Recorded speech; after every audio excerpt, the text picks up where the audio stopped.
So Erika Kirk appeared in a pod yesterday looking like the Black Widow, and she's basically telling us that she's reached her limit.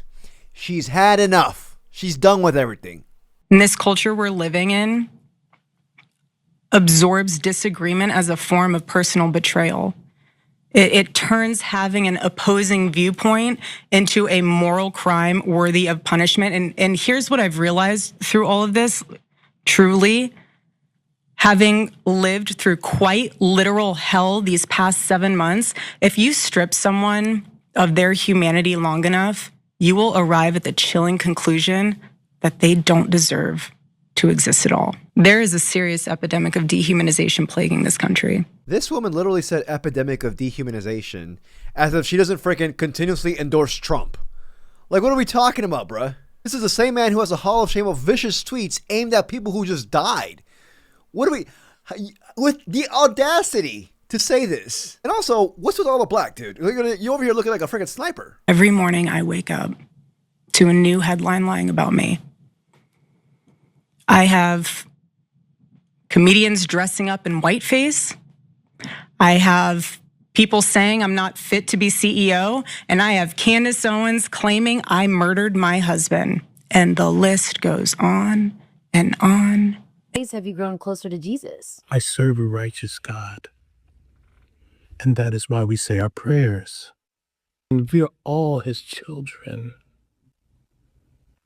But when I say children, I mean like the holy, blessed Trinity, which is why I hold the Bible. All right, so the grifting widow is back at it again. She has reached her limit regarding all the constructive criticism, or criticism in general, regarding how she has operated since the passing of her husband. But what gets me is just like, you're saying this as if you're not giving the entire world ammo or a reason to criticize.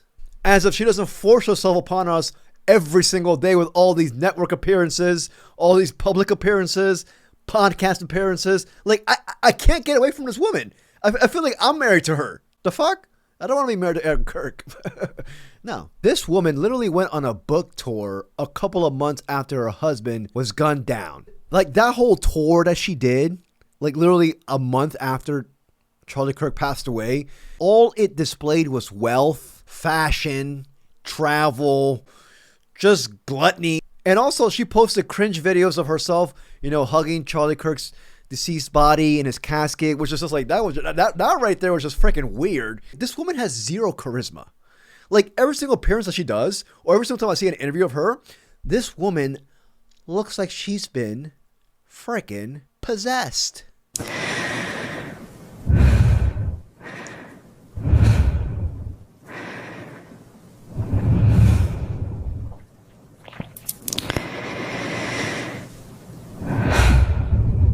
What in the performance arts did I just see right there? Anyways, Candace Owens, and she stated regarding this podcast that was just dropped yesterday, very uncomfortable to watch, painful prompt to read, a speech clearly written by someone else, objectively terrible, so they will now pay for people to tell us otherwise. Also, of everything that I've said about Erika, she chooses to respond to something I've never said.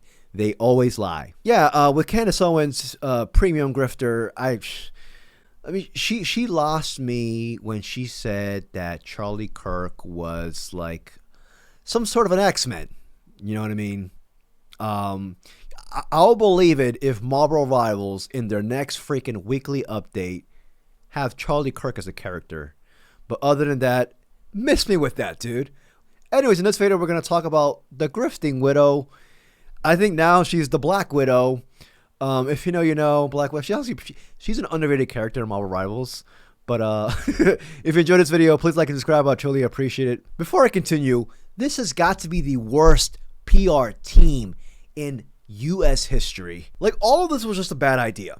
Like, this podcast was just a complete and utter travesty. It was a horrible idea from the very beginning. She basically did this after the shooting at the White House, alleged shooting. We don't know much details. Motherfucker, but we know. We don't know the real details, but we know. What truly got me is the fact that she was over here basically attacking the media, attacking the journalists, attacking anyone who dares to criticize her. When in reality, I'm just like, why aren't you pushing to solve your husband's assassination case? Why aren't you up Kash Patel's ass right now? Why are you so satisfied with the results that's so blurry to begin with? That nothing will ever be enough for the evil in this world. Our country has become unrecognizable.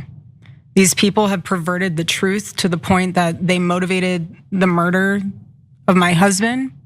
They have continuously tried to assassinate the president, and anyone who stands in their way is labeled hateful, racist, fascist, and every other trigger word that is grossly dishonest.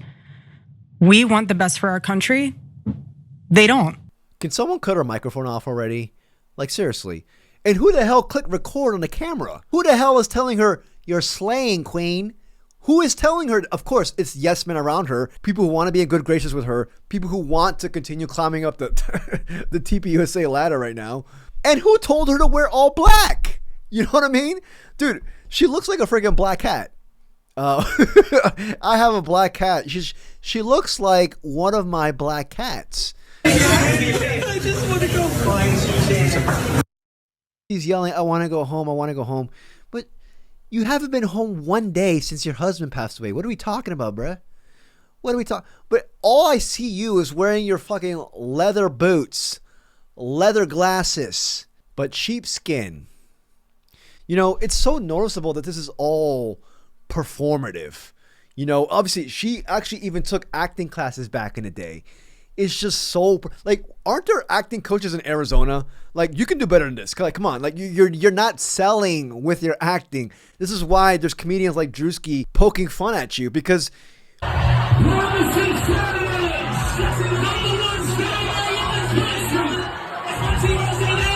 what you're selling is just a complete and obvious false product, which raises the eyebrow of the average sane human being. I'm not even talking about the inconsistencies regarding Charlie Kirk's murder, because there's been a lot of them in there. I'm not gonna even go into that aspect. That's for Candace Owens to embark on. It's basically just Meghan Markle syndrome. You're complaining and whining about all the attention you're getting, but you're doing that in front of 100 cameras in front of your face. Miss me with that. If you want to stop being in the limelight, then don't be in the limelight. You have a decision. You're an adult. You're a freaking CEO. You don't have to be out there. You chose to be in that position. So now you're going to reap the overall benefits and consequences from your actions. Like, she's over here parading herself like she's going to freaking Met Gala every single day with her stupid ass outfits. Everyone is asking why I even went to the White House Correspondents' Dinner. And it was because many of the journalists in that room have attempted to dehumanize me. And I wanted to meet some of them face to face, quite frankly. Why have a conversation about me when you can have a conversation with me? So, for example, a journalist from the Daily Mail came up to me. She introduced herself and she was very gracious. She was saying, "You look so beautiful. I'm so sorry for your loss." To which I replied, "It is so nice to put a name to the face, especially with all of the slander, the lies, accusations that are out there surrounding my husband's murder and myself." She needs to stop lying. Like, just lying, you're going to put yourself in an even deeper hole. You only went because you were invited by the president. That's pretty much it. You did not go to freaking stand up for your husband. Like, shut up, bro. Like, it's stuff like that that even makes people even hate you even more. She only went because she wanted to show Trump her new golden AirPods or whatever the hell. It just screams like performative. Everything. Just performative. You had no way of knowing what the status of the shooter was, how many there were, or honestly, really anything. It was just utter chaos. And so during an active shooting, these journalists are using their phones to find moments to capture for clips. They were so concerned about getting a video in a room with an active shooter that they could have accidentally and quite literally filmed themselves being shot.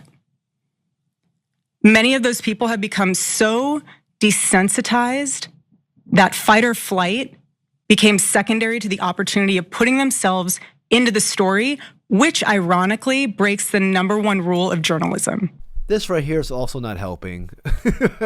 You know, you're saying and you're slandering journalists, which some of them need to be slandered. But like, come on, you went to the White House Correspondents' Dinner that was filled with conservative journalists who kiss your ass. What are we talking about, bruh? The overall point of this story is that there's a consequence to every action that is put out there. Be a grown-up and deal with it like the rest of us. Like, one thing that gets me is like, this woman is literally complaining about being a CEO. People doing whiteface regarding her. You know what I mean? When in reality, everybody else around her is complaining about not being able to pay their freaking bills, their monthly rent, you know, not being able to have fucking health care. But her problems are, oh, you know what I mean? I'm a CEO. I'm too much. You know, it's not for, I don't know, man. All this criticism. This woman is completely out of touch. She's outdated. But most importantly, she's a horrific actor. And that's the main reason why everybody turned on her. Besides everything else, besides things not adding up. Bruh, she's over here looking like a freaking mortician. What are we talking about? Wait, why is she... It's just all performative. I'm out, dude. If you enjoyed this video, please like and subscribe. I truly appreciate it. Till next video, peace, y'all.